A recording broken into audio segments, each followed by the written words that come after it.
محمد وعلى آل سیدنا محمد بیعدد کل ذرۃ مئۃ الف مرتين سورہ البقرہ آیت نمبر موت تک اپنے کو اس کے سانچے میں ڈھال لائیں. اگر نہیں ڈھالیں گے تو پھر ہم منافقین کے زمرے میں آئیں گے. اور یہ مضمون آج کل چل رہا ہے منافقین کا.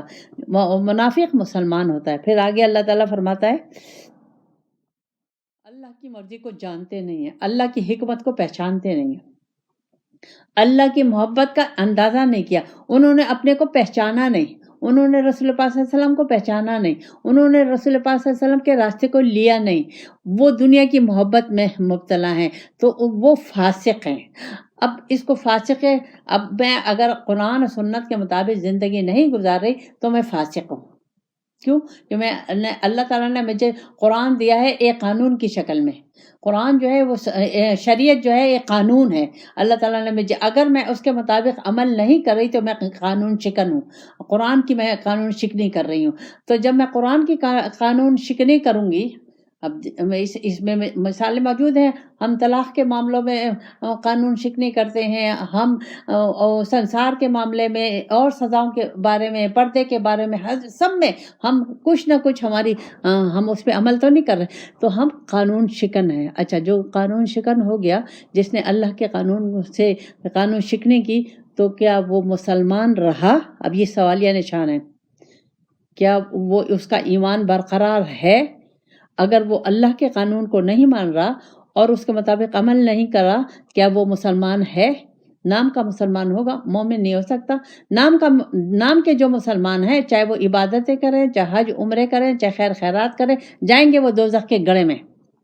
کیوں کہ یہ شریعت کو تو ہمیں ماننا ہے، ہر حال میں ماننا ہے. اس کے مطابق زندگی خالی ماننا نہیں ہے، اس کے مطابق ہمیں اپنے عمل کو، اپنی زندگی کو ڈھالنا ہے، اپنے زندگی کے صبح شام کو ڈھالنا ہے، اپنی زندگی کی پیدائش سے لے کر موت تک اپنے کو اس کے سانچے میں ڈھالنا ہے. اگر نہیں ڈھالیں گے تو پھر ہم منافقین کے زمرے میں آئیں گے. اور یہ مضمون آج کل چل رہا ہے منافقین کا.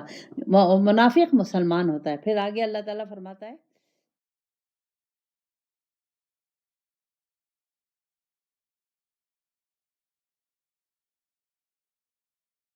کیف تکفرون باللہ.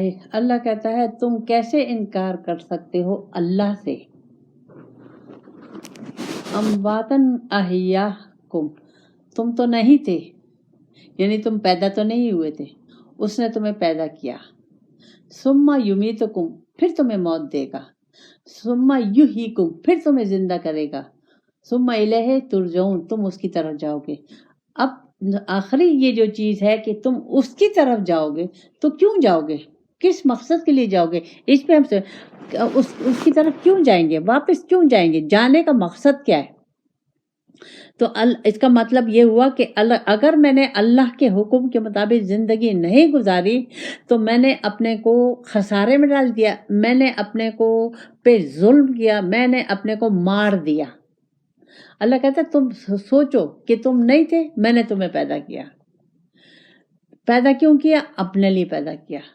اس کا پھر میں تمہیں طریقہ بتایا، اپنا محبوب دیا، قرآن دیا، سب کچھ دیا. اگر تم نے اس کو نہیں لیا تم مر جاؤ گے. دو موتیں ہیں، ایک تو جسم کی موت ہے، دوسری بالکل ختم، یعنی جسم کی موت تو ہے لیکن جو اللہ کے رنگ لے لیتا ہے اس کی جسم کی موت بھی نہیں ہوتی، وہ زندہ ہوتا ہے. تو ہم جسم کی موت بھی ہو جائیں گے، روح تو زندہ رہتی ہے، روح نہیں مرتی، چاہے وہ کافر کی ہے چاہے کسی کی ہے، وہ زندہ رہتی ہے. لیکن جو مومن کی ہے اس کا جسم بھی زندہ رہتا ہے. تو اللہ کہہ رہا ہے کہ میں نے تمہیں پیدا کیا، تم نہیں تھے، میں نے تمہیں پیدا کیا. اب یہ میری شان ہے، یہ وہ میری قدرت ہے. آدم علیہ السلام کو اللہ تعالیٰ کیسے پیدا؟ کوئی ان کے ماں باپ تھے؟ نہیں، اللہ کی یہ شان ہے. عیسیٰ علیہ السلام کو کیسے پیدا؟ کوئی باپ تھا؟ نہیں، یہ اللہ کی شان ہے، یہ اللہ کی قدرت ہے. یہاں اللہ تعالیٰ مجھ سے کہہ رہا ہے کہ دیکھو میری یہ شان ہے، یہ میری قدرت ہے، مجھ سے جڑ جاؤ، مجھے سمجھ لو، مجھ سے لے لو. تم مجھے لے لو گے، میرا کہنا لے لو گے، میری مرضی لے لو گے تو تم زندہ ہو جاؤ گے. اور جب تم میرے پاس آؤ گے تو میرے دیدار تمہیں ملے گا، جنت الفردوس تمہیں ملے گا، آؤ گے تو تم ہر حالت میں میرے پاس، چاہے تم میری نافرمانی میں زندگی گزار دو، دنیا میں تمہیں کچھ نہیں کہوں گا، آزمائشیں تو آئیں گی، تکلیفیں تو آئیں گی، لیکن دنیا میں آؤ گے تم میرے پاس، وہاں میں تم سے نپٹوں گا۔ کیوں نپٹوں گا؟ اس لیے نپٹوں گا کہ میں نے تمہیں اپنے لیے پیدا کیا تھا، یہ زندگی میں نے تمہیں اپنے لیے دی تھی، یہ تمام نعمتیں میں نے تمہیں اپنی پہچان کے لیے دی تھی، تم نے کیا کیا؟ کیا لے کے آئے تم نے میرے لیے؟ اب دیکھیں یہاں اگر دیکھا جائے تو یہ جو دنیا کی تعلیم ہے نا، کچھ وقت نہیں رکھتی،